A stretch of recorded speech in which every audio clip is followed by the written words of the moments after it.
I really hope he comes back and just smashes it and plays so well.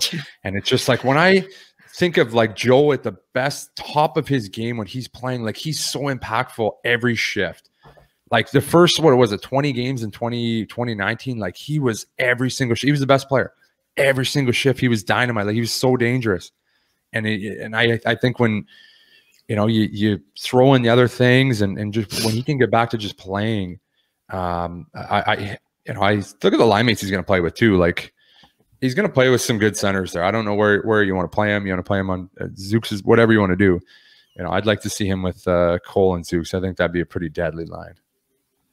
Yeah, I think it was months ago before he before he took his leave of absence. We're waiting for Cole to come in, and then you know see Suzuki, Drew, and Cole together, and then Drew had to go do his thing. But now that opportunity's there again, so you have to think it's either with those two guys or you know Christian Dvorak mentioned he wants a guy who carries the puck, and Drouin is that guy. So it could be either of those two centers maybe. He's a playmaker, right? So can you imagine Cole's like Drew and I were talking about this before we started recording, like Caulfield's a finisher.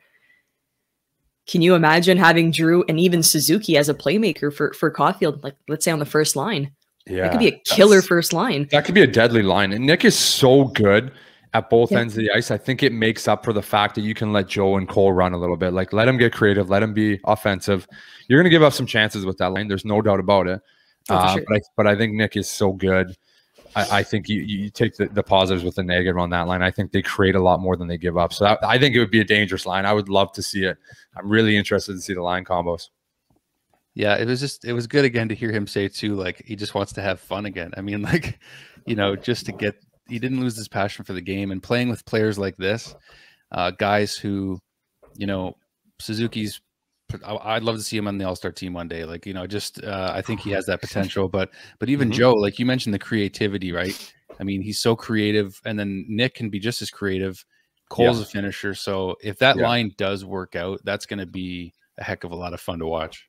Oh yeah, you got to get some guys that can think the game with Joe too. Joe thinks the game on a different level, and I mean that in a way.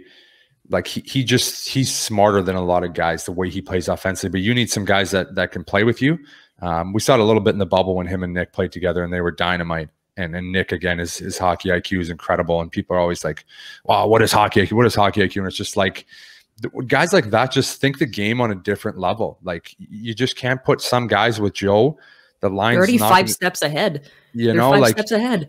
He can't read off you, you can't read off him, and it's just not a good combo. So when he gets with some guys like Cole and Nick that can really think the game and can really be creative, man, it would be a dangerous line to play in the like you don't want to play D against that line. That would be, man, they're gonna have heads turning, guys are gonna look stupid. Head on a swivel for that one. Yeah. You'd be like that, and then it's in the net.